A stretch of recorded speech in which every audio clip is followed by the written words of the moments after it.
Hello, আসসালামু আলাইকুম everyone. কী অবস্থা সকলের? আশা করি সবাই ভালো আছেন। আমি আলহামদুলিল্লাহ ভালো আছি। এই যে দেখেন আজকে কি রান্না করব। আজকে কাঁচকলা দিয়ে বেগুন দিয়ে রান্না করব। পেঁয়াজ কেটে নিছি, মাছ সব কিছু মানে ক্লিন করে রেখে দিছি। এখন শুধু রান্না বসানোর পালা।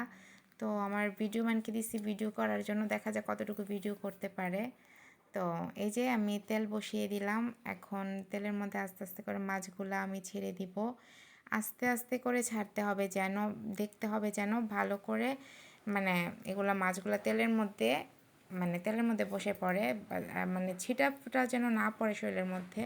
তো যাই হোক, আস্তে আস্তে মাছগুলাকে তেলের মধ্যে বসিয়ে দিচ্ছি। তো মানে সুন্দরভাবে অল্প অল্প করে আসলে ভাজতে হবে, সুন্দরভাবে ভাজতে হবে যেন এগুলো আসলে একটু ক্রিস্পি হয়। ক্রিস্পিটা হলে হবে কি, মানে ভুনাটা করলে খেতে ভালো হবে, টেস্টটা ভালো হবে। তো যাই হোক, এক পিঠ হয়ে গেছে অলরেডি, আমি উল্টিয়ে পাল্টিয়ে দিচ্ছি। ক্যামেরাম্যান তো ক্যামেরা লড়াচড়া করতেছে, আসলে ক্যামেরাম্যানও আমার স্পেশাল ক্যামেরাম্যান। তো যাই হোক, ক্যামেরাম্যানকে একদিন পরিচয় করে দিব আপনাদের সাথে। তো এই আর কি। তো এক পিসটা হয়ে গেছে, মানে সুন্দর করে আসলে এগুলাকে সাবধানতার সাথে উল্টানো পাল্টানো লাগবে যেন হাতে না পড়ে। ছিটা একটা ছিটা পড়লে আসলে হাতের কামটা 12টা বেজে যাবে। এমনিতে অলরেডি অনেকবার আমার হাতে ছিটা পড়েছে মাছ ভাজতে গিয়ে। তো যাই হোক, এগুলাকে আসলে আমরা তেলাপিয়া মাছ বলে থাকি। তো এই তেলাপিয়া মাছ ভাজতে এতটা মানে ছিটা ফিটা পড়ে না, পাঙ্কাশ মাছটা ভাজতে যতটা পড়ে। তো যাই হোক, আস্তে আস্তে করে মানে উল্টে পাল্টে ভেজে নিলাম।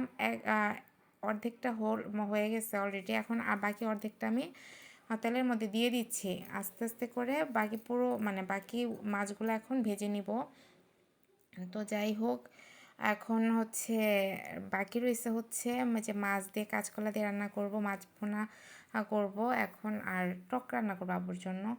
তো যাই হোক, এখন মাছগুলো অলরেডি হয়ে গেছে, এখন পেঁয়াজগুলো দিয়ে দিছি। এখন পেঁয়াজগুলো ভাজা হলে পেঁয়াজগুলো একটু সুন্দরভাবে বাদামি কালার করে ভেজে নিতে হবে। তেলটা আসলে আমি একটু বেশিই খাই, তেলটা একটু কম হলে আমার ভালো লাগে না। সবাই বলে তেলটা কম খাওয়াই ভালো, স্বাস্থ্যের জন্য ভালো। বাট এটা আমি আসলে মানে মেনটেন করতে পারি না, আমার তেলটা একটু বেশি খেতে হয়। আমাকে সবাই বলে, আমার ফ্যামিলির আরও বলে যে তেলটা একটু কম খাবি। তারপর আমি পারি না, কেন জানি তেলটা একটু বেশি দিলে মনে হয় যে আমার মানে রান্নাটা একটু ভালো লাগে। তো যাই হোক, চেষ্টা করব যেন তেলের পরিমাণটা একটু তরকারির মধ্যে কম দেওয়া যায়। তো যাই হোক, এখন তেলের মধ্যে সব মশলা সব কিছু মশলা আস্তে আস্তে দিয়ে দিচ্ছি। এখন দিয়ে এটাকে একটু কষিয়ে নিব, কষিয়ে তারপরে মাছগুলাকে আমি ছেড়ে দিছি। তো মাছগুলাকে আস্তে আস্তে করে ছাড়তে হবে, যেহেতু এগুলা ভাজা করে রাখা মাছ, যদি ভেঙে যায় আসলে এটা মানে দেখতেও ভালো হবে না, প্লাস খেতেও ভালো লাগবে না। তো যাই হোক, এখন আমি মাছগুলা আস্তে আস্তে করে ছেড়ে দিব। আর ছেড়ে দেওয়ার পরে মানে এটাকে সুন্দরভাবে পুরাটা মশলার সাথে মানে মাছগুলাকে মানে করতে হবে, মিক্স করতে হবে যেন পুরাটা সব মাছের সাথে পুরাটা মশলা মিশে যায়। তো মিশে গেলে আসলে এটার টেস্টটা ভালো হবে। যাই হোক, এখন ঘুরে দিচ্ছি। এখন ঘুরে দিয়ে এখন এটার ফাইনাল লুকটা দেখবো। এই যে মাশাল্লাহ, আমার মাছ হয়ে গেছে। মাছ ভাজা একদমই ডান, খুবই সুন্দর মাছ ভাজাটা সুন্দর হয়েছে। তো তেলটা একটু চুপ চুপ করতেছে। যাই হোক, তেলটা আমি বেশি খাই, আমি প্রথমেই বললাম। তো যাই হোক, এখন কলাটা বসিয়ে দিলাম, কলাটা একটু ভেপে নিব। এটা আসলে ভেপে না নিলে হবে কি, এটা মানে খেতে ভালো আসবে না, টেস্টটা ভালো হবে না। এই যে মাছ ভুনাটা কেমন হয়েছে সবাই অবশ্যই কমেন্টে জানাবেন। তো কলাটা ভাপিয়ে নিলে হয় কি, মানে কলাটার স্বাদটা খুব ভালো হয়। এই যে টক রান্না করব আমি কলাটা হইলে। তো কলাটা ভেপে নেওয়া ডান। এখন হচ্ছে কি, এটার মধ্যে লবণ আর হলুদ দিয়ে দিলাম। ঠিক আছে, একটু পেঁয়াজ দিয়ে দিলাম সাথে, কাঁচা পেঁয়াজ দিলে ফ্লেভারটা একটু ভালো আসবে। তো যাই হোক, এটাকে এখন আমি ভালোভাবে ভেজে নিব। ভাজাটা এত ক্রিস্পি করব না, মানে এত কড়া করব না, একটু হালকা ভেজে নিব। তো আমার ক্যামেরাম্যান দেখেন কি মানে এটাকে নাড়াচাড়া করতেছে, যার জন্য আসলে ভাজাটা করতে নিয়ে এটা নাড়াচাড়া করতেছে ক্যামেরাটাকে।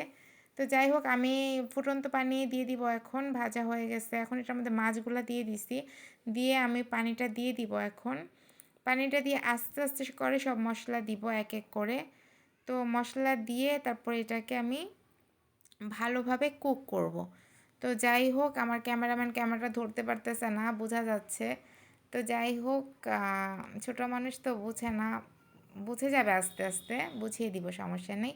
তো যাই হোক, এখন আমার সব কিছু দেওয়া ডান হয়ে গেল। তো তো এখন এটাকে আমি সব মশলা দিয়ে এটাকে আমি ভালোভাবে কুক করে নিব। আমি আসলে ফুটন্ত পানিটা দিই যেন এটা তাড়াতাড়ি করে মানে রান্নাটাও তাড়াতাড়ি হবে প্লাস টেস্টটাও ভালো আসবে। এখন এটাকে ঘুরিয়ে দিলাম, ঘুরিয়ে দিয়ে এখন এটাকে আমি পাতিলে নিয়ে নিছি। কড়াইটা থেকে আসলে পাতিলে নিয়ে নিছি যেহেতু তরকারির পরিমাণটা কম, এত বড় কড়াইয়ের মধ্যে নেওয়ার কোনো মানে হয় না। তো যাই হোক এই যে আমার তরকারির ফাইনাল লুক মাশাআল্লাহ, মাশাআল্লাহ খুবই ইয়াম্মি হয়েছে। তো আপনারা কমেন্টে অবশ্যই জানাবেন তরকারিটা আপনাদের কেমন লাগলো। তো যাই হোক এখন আমি যেটা টক রান্না করব বিলম্বিটা আমি ভেজে নিব। ভেজে নিয়ে আসলে মাছটা আগে ভেজে নিছি। তো যাই হোক বিলম্বটা হলে দেন এটার মধ্যে আমি পানিটা দিয়ে দিতেছি এখন। পানিটা দেওয়ার পর এটাও ফুটন্ত পানি। পানিটা আমি সব তরকারির মধ্যে চেষ্টা করি যেন ফুটন্ত পানিটা দিতে পারি। আসলে ফুটন্ত পানিটা দিলে হয় কি মানে সব দিক দিয়ে ভালো, টেস্টও ভালো আসবে প্লাস সময়ও কম লাগবে। তো যাই হোক এখন আমি মাছটা ভেজে রাখা মাছটা আমি দিয়ে দিব। এটাকে ভেঙে নিব। এটাকে গুঁড়ি করে মানে একদম টুকরা, টুকরা করে ভেঙে নিব যেন মানে টকটা খেতে ভালো হয়। টক রান্না করলে আসলে মাছটাকে ভেঙে নিলেই তরকারির টেস্টটা ভালো আসে। তো যাই হোক আমি লবণটা দিয়ে দিব। লবণটা একটু কম পরিমাণেই দিব। তো সব মসলা আমি দিয়ে দিছি। এখন এটাকে ঘুরে দিব। ঘুরে দিয়ে এখন এটার ফাইনাল লুকটা আমরা দেখব। তো যাই হোক ভাতটা বসিয়ে দিলাম। তো টকের ফাইনাল লুকটা আমরা এখন দেখাবো যে আমরা কি ধরনের টকটা আসলে আমরা খাই। আমরা একটু পানি, পানি টাইপের টক খাই মানে অনেকেই শুকনা করে আমরা একটু পানি টাইপের টকটাই খাই। তো যাই হোক এই টকটার ফাইনাল লুকটা হচ্ছে এটা। তো জানাবেন টকটা আপনাদের কাছে কেমন লাগলো অবশ্যই।